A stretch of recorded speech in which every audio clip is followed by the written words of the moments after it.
Di episode kali ini aku bawa tamu yang spesial. Sudah kelihatan ini. Yang mana ya? Udah kelihatan spesialnya kan. Kali ini aku ada undang sutradara dan juga koreografer.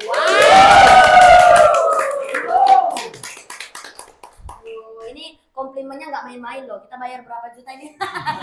Enggak ya, bercanda ya. Oke, sebelumnya aku mau minta izin perkenalan diri dulu dong buat bapak-bapak aku yang di sebelah kiri ini. Dari siapa yang pertama nih? Baik, perkenalkan nama saya Rusel Cesta. Hai Pak Rusel. Hai Pak Rusel. Saya sebagai sutradara di Karya Janji Putri yang sudah dipentaskan beberapa minggu lalu. Wow. Satu dulu loh pentasnya ya. Oke, next kepada AA. Halo semuanya. Sampurasun. Sampurasun. Jawabnya apa? Jawabnya kalau sampurasun jawabnya apa? Rampes. Iya, rampes. Oke semuanya, perkenalkan nama saya Tifan Muhammad Amirullah atau bisa disebut Bos Fan. B-O-Z, pakai Z ya, bukan pakai J ya. Enggak apa-apa, di kamera juga enggak apa-apa. Biar ini. Iya. Bos B-O-Z. Oh. Ya, Bos Fan. Bos Tifan. Bos Tifan. Oh, siap Jadi, bos. ya harus bosku, siap bosku. Iya. Oke, saya asli dari Bandung. Wow. Jauh gila ya, jadi Jawa Barat. Saya adalah koreografer di pertunjukan Janji Putri. Ipan tadi dari Bandung. Nah, kalau Pak Rusel dari mana? Bandung, Jawa Barat. Sumatera Barat. Sumatera Barat. Berarti dua-duanya dari barat. Harusnya ngomongnya pakai bahasa Inggris. Bahasa Inggris dong. Ziki ya. Iya. Ziki ya. Oke, Pak. Nah, kan orang Bapak ini kan dari luar daerah ya, dari luar Medan. Nah, ini apa ya? Gimana sih gitu perasaan bapak-bapak ini, bapak-bapak ya? Gimana sih perasaan orang Bapak dari tempat tinggal sana ya pindah ke sini itu apa perbedaannya gitu? Ada nggak? First impression-nya lah. Iya. Jauh sangat berbeda. Sangat berbeda. Apa yang paling pertama itu? itu orangnya ya. Orangnya ramah-ramah. Terus dari kota kecil ke kota besar. Itu aja sih. Itu aja. Kalau Pak Tipan? Kalau saya shock culture gitu. Shock culture. Tapi pas datang mungkin ya shock culture. Tapi pas selama hampir 2,5 tahun saya di sini, kayak ternyata Sumatera Utara itu keakrabannya luar biasa banget.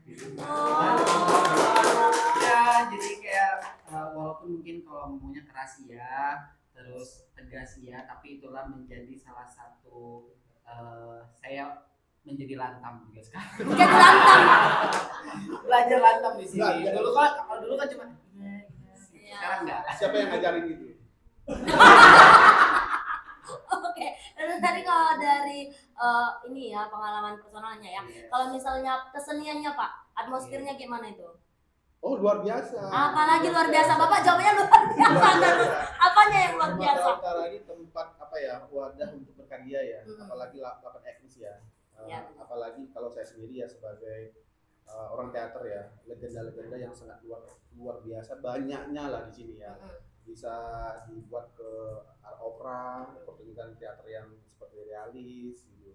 Pokoknya banyak. Bos Wan. Dari saya, karena mungkin saya biasa dengan dengan hiruk pikuk suasana kerakyatan yang di Bandung gitu kan, terus datang ke sini dengan ada banyak upacara adatnya, terus kayak acara-acara yang seperti itulah ya, motor dan lain-lain. Saya baru tahu kalau ternyata di Sumatera Utara itu bukan hanya Batak Toba gitu kan, karena yang kita kenal di sana itu hanya Batak Tobanya aja, Delik, terus ada dari saya baru kenal di sini, dan ini menjadi sebetulnya inspirasi saya nanti kalau saya mau mengembangkan di Bandung itu, ini bisa jadi inspirasi bisa gitu. jadi Karena di Bandung itu enggak yang sama kayak di sini, misal etnisnya kan di sini ada banyak. Kalau di Bandung kan cuma ada 3 gitu kan.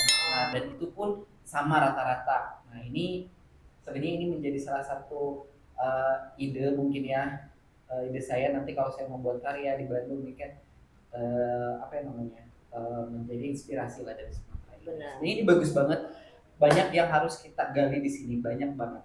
Banyak banget ya Pak ya. Semoga Bapak betah di sini. Jadi Bapak bisa gali sampai dalam-dalam ya Pak. Pengennya Iya. gali sampai dalam. Oke, nah sejauh ini kan Bapak ini udah banyak karya ya, Bapak udah banyak karya. Nah, karya apa yang paling berkesan gitu? Coba kita tanya dari Pak Rusul dulu lah. Yang paling berkesan. Yang apa ya? Kayaknya Siti Nurbaya dulu. Siti Nurbaya yang hanya satu kali nampil itu pula yang paling berkesan Pak. Kenapa? Itu sangat luar biasa sih dari segi bahasa atau aktor-aktornya ya, aktor-aktornya yang sangat luar biasa ya. Waktu itu kita mengambil hanya beberapa adegan ya. Juga banyak juga orang yang bertanya-tanya kapan lagi Siti Nurbaya akan pentas. Tinggal tunggu waktunya. Harus gitu. ya. Pantas Siti Nurbaya ini jual mahal ya Pak. Iya, karena itu yang paling berkesan ya. Dan yang paling Kalau jarang. semalam udah habis aja. Udahlah gitu ya. Aduh Tuhan, kampungku loh itu. Kalau Bos Pan nih yang paling berkesan apa? Kalau yang di Bandung waktu itu ada saya buat karya namanya Tari Cisondari. Nah itu adalah karena daerah saya itu adalah pariwisata teman-teman. Nah terus di sana tuh nggak ada tarian khasnya ya. Jadi tidak ada tarian ciri khas identitasnya. Makanya saya buatlah tarian itu untuk daerah saya. Jadi sekarang dijadikan tari penyambutan. Wes, berhasil. Kalau Tesis. itu tesis. Tesis saya waktu Iya, S2. bagus. Berarti berkembang ya, Pak. Oke, untuk dalam waktu-waktu dekat ini kira-kira orang Bapak ada nggak mau buat karya lagi? Apa itu karyanya gitu? Bisa di-spill nggak sedikit-sedikit ini untuk kawan-kawan bandar peran kita di sini? Banyak sih. Banyak. Ada 5 karya lagi ya. 5 karya lagi. Wes, woi mati kita woi. 5 karya kata Bapak woi. Yang pertama itu Siti Nurbaya, apa ya judulnya itu apa ya lupa ya. Bayang di balik punggung atau bayang-bayang di balik Bayang di balik tiang. Yang kedua itu mengejar kejora. Mengejar kejora. Yang ketiga itu si jiwa yang terbelah. Jiwa yang terbelah itu opera Batak. Opera Batak. Yang pertama tadi Siti Nurbaya itu lebih ke drama musikal. Drama musikal. Ya. Jiwa yang terbelah itu ke opera Batak. Opera. Dan terus Sampuraga. Oke, kalau tadi Pak Rusel kita udah tanya. Nah sekarang giliran Bos Pan nih, apa karya terdekat untuk karya terdekat. Yes. Nanti 4 hari lagi saya akan terbang ke Bandung Woi. untuk proses karya saya di Bandung dengan judul spill ya, drama tari legenda Situ Patenggang, Cinta di Balik Kabut. Sutradaranya ini. Oh, sutradaranya ini, koreografernya nih, aktornya ini. Ya, kenapa Cinta di Balik Kabut? Kenapa? Kenapa Cinta di Balik Kabut? Karena itu adalah danau. Jadi di sana masih banyak kabut. Jadi ceritanya itu adalah sepasang kekasih antara Kisantang dan Rengganis yang mencari tapi terhalang oleh kabut. Jadi dia saling mencari. Oh, jadi nanti pada akhirnya ketemu nggak Pak itu? Akhirnya ketemu. Aduh, itulah dia teman-teman. Sejauh apapun kita berlari, kalau memang jodoh pasti ketemu. Ini kan spillnya diminta ya bayarnya. Oke, ini Nonton ya, nonton di Bandung. di Bandung. Tanggal 18 Juli 2026. Di Bandung. Yes. Astaga Di Tuhan. Gedung Hariri. Tiga deh. Amin. Oke, ini sebenarnya pertanyaannya basic Pak. Yes. Tapi jawabannya pasti buat kita wow gitu ya, semoga.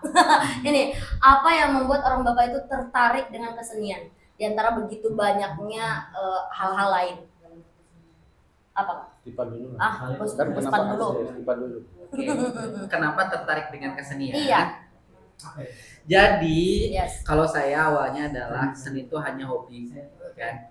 Hobi. Pertama saya sukanya digambar, ya kan? Terus mulai dari sekolah itu karena nenek suka mendengarkan musik jaipongan pakai kaset pita tiap hari, itulah mulai mungkin muncul rasa seneng kok enak ya gitu kan, musik jaipongan. Dari situlah terus waktu SMP ikut eskul tari jaipongan. Nah dari situlah mulai muncul pas mau kuliah bingung nih mau antara kedokteran atau kesenian. Calon dokter. Bidan berarti. Bidan.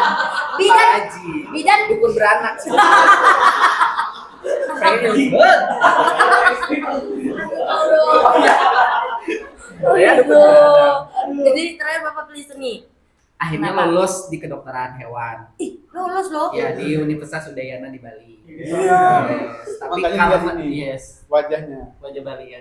Wajah hewan. Baca hewan. Bukan aku ya. Tapi karena gak boleh sama orang tua udah sampai Jogja aja, gak boleh sampai luar pulau gitu. Jauh. Jadi kuliahlah di Jogja, ambil lagi seni tari, lolos di Jogja di seni tari. Dan pas di sana karena mungkin Jogja itu culture vibe seninya itu sangat kental banget. Itulah mulai muncul kayak senang banget sama seni, terus menjiwai seni itu di situ. Sampai sekarang. Sampai sekarang. Wih, luar biasa Pak Tika dong. Bukan Sebetulnya itu adalah hobi yang dibayar ya. hobi yang dibayar, iya benar, itu benar. Terus kita nggak capek kali Iya. juga ya nggak suka. Karena keluar negeri gratis juga kan, Iya, isi oh. kebudayaan kan. Wow. Kalau Pak Rusal? Kalau aku sih mungkin apa ya, pas dilahirkan udah ada dua semuanya. Geblok. Dan satu teater. Dan satu teater. Bukan. Langsung acting kan. Oh, ibu. Langsung. Bisa juga sih. Iya, karena aku dulu SMK ya, jurusan aku itu elektro ya. Oh, Elektro. Jadi pertama itu aku mau masuk ke hukum. mau masuk hukum berarti halo. Bukan bidan ya. Bukan. Dia hukum karma. Hukum karma. Dia hukum karma. Oh, Jadi tidak dibolehkan karena itu jauh dari rumah. Jauh dari rumah. Ambil aja kuliah di dekat-dekat sini. Nasib kita sama berarti ya. sama berarti. Ambillah musik. Musik. Musik dulu pertamanya. Ih gila bisa nyanyi juga. Bisa nyanyi, boleh tidak. Multidisiplin ya Ria. Disiplin. Ya. Tiba-tiba berjalannya waktu 1 semester lihat di depan jurusan ada orang bermain teater gitu. Ini tertarik juga ini. Nah, makanya pindah ke teater gitu. Oh, gitu. Jadi mengundang lah ya, mengundang Berarti setiap apa. Nyanyi bisa, musik bisa gitu. Nari pun bisa sebenarnya. Nari bisa loh. Oke. Boleh. Elektro apa? Elektro apa? Elektronik kalau masalah. Elektronik. Iya.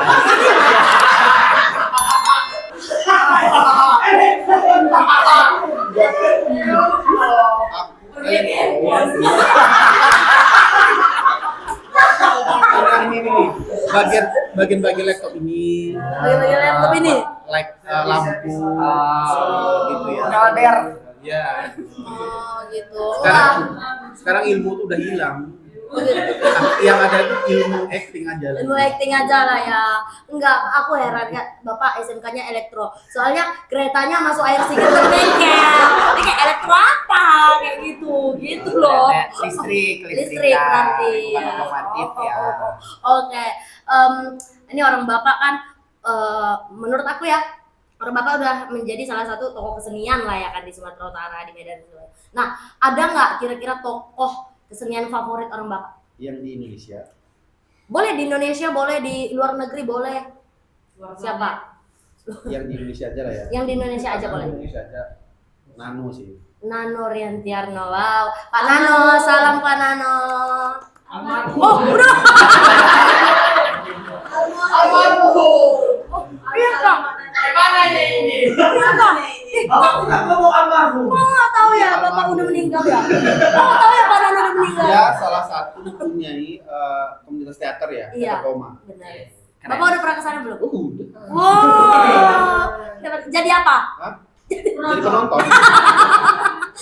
Kalau Bos Pan ini siapa? Kalau saya Saskia Gotik? Enggak, bukan. sih Mas ada ini toh ya. Nini Towo ya iya. salah satunya yang di Didi Towo karena Hmm. pernah collab bareng juga, sering Oh, banget oh, collab. pernah. Ada fotonya juga, nanti di spill ya. Nanti kita spill Terus foto. ada, tapi jadi cewek waktu itu. Bapak jadi cewek? Ya karena Oh. waktu itu kan beliau sebagai apa ya namanya ya? Apa?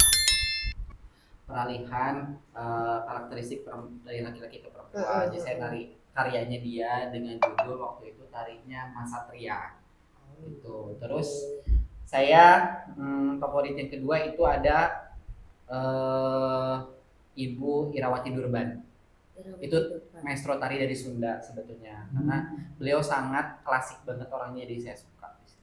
Sama Bapak Gugum Gumbira, pencipta tari Jaipongan, karena saya juga anggota sanggarnya di sana. Oh, nama sanggarnya apa, Pak? Jugala. Jugala. Iya, Apa itu Jugala itu? Jugala itu wadah kalau nggak salah artinya itu. Oh, Tempat sama gitu. Oke. Ini pertanyaanku yang sering ini katanya sama semua tamu yang hadir ya di podcast ini.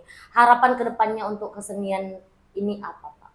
Ini pertanyaan terakhir ya. Iya benar. Iya Pak, terakhir. Udah pesankan Grab ya. Harapannya untuk kesenian ya ke depannya ya. Ya yang di Sumatera Utara itu. Sumatera Utara. Saya berharap seniman-seniman Kota Medan, khususnya Sumatera Utara, lebih antusias lagi untuk berkarya ya, maupun tari, musik, dan teater atau sastra atau seni rupa ya, lebih ditonjolkan lagi supaya Sumatera Utara ini tetap dilirik di luar-luar provinsi sana.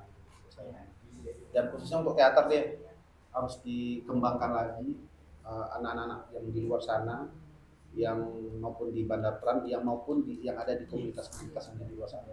Tetap berkarya, tunjukkan bahwasannya Sumatera Utara ini bisa dan orang-orang di luar sana melirik kita. Benar, amin. Kalau Bos Pan ini apa harapannya? Kalau saya harapannya semoga seniman khususnya di Sumatera Utara lebih membuka diri, terus lebih mau mengeksplor semua. Jadi dunia itu luas, Indonesia itu luas, jadi kalian bisa belajar kemana aja, jangan stuck di sini, karena ilmu itu bisa kita dapat di mana saja. Terus tetap legowo, rendah hati apapun itu, karena mungkin kalau seniman kan kadang ada yang individualis dan lain-lain, tapi tetap kita satu frame seniman, baik seni tari, seni musik, seni rupa, teater dan lain-lain, sastra dan lain-lain. Mungkin supaya apa ya, kesenian ini lebih satu jiwa lagi lah gitu, lebih satu jiwa, rohnya sama gitu. Jadi tidak ada yang satu menonjol, ini menonjol, enggak, kita sama-sama untuk melestarikan budaya ini. Emang tantangannya apa sih, Pak? Tantangan dalam Bapak berkesenian di Sumatera Utara ini? Kalau saya mungkin karena saya minoritas di sini ya, bukan orang sini, jadi mungkin ada hal-hal yang mungkin saya bawa ke sini takutnya tidak diterima, mungkin satu itu. Jadi memang saya harus belajar banyak di sini. Jadi setidaknya bisa mengkolab antara yang saya punya, ilmu saya di sana, dibawa ke sini tuh bisa menjadi salah satu kolaborasi. Ya. Tantangannya itu emang berat banget. Berat banget. Pak Rusel udah lewati itu? Udah ya. Bapak baru. Udah hampir 10 tahun ya. 10 tahun ya. Oke. Berat, ringan, jujur, tulus, ikhlas itu udah lewat ya gitu, Pak. Jadi sekarang Bapak legowo gitu apa adanya? Tidak ada tantangan. Tidak ada tantangan. Wow, keren loh, Pak Rusel. Udah, aku udah ngira bertanya sama bapak ini karena orang ini orang-orang hebat semua. Ada yang mau terbang ke Bandung, ada yang mau terbang ke sana. Terbang aja loh orang papa nggak apa-apa ya.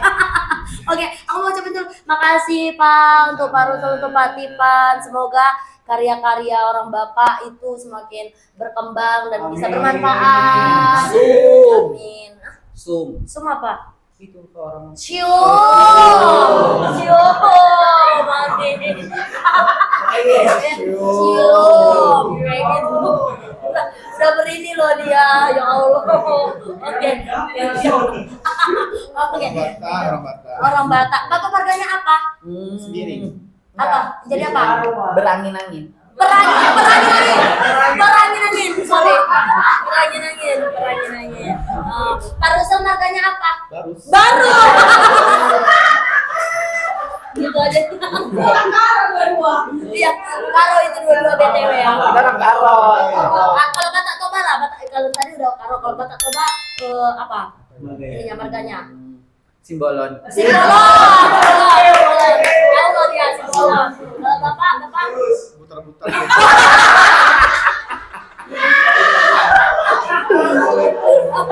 Oke, thank you kayaknya karena ini udah mau maghrib ya, bapak-bapak ini mau sholat maghrib. Ada satu jadi marbot, satu jadi muadzin ya. Jadi kita tutup dulu podcast kita untuk hari ini. Makasih bapak, makasih untuk ilmu dan pengalamannya. Sampai jumpa lagi teman-teman Bandar Peran. Jangan lupa follow Instagram dan juga YouTube-nya Bandar Peran. Apa namanya Pak? Coba. @bandarperan. Assalamualaikum warahmatullahi wabarakatuh. Bye bye.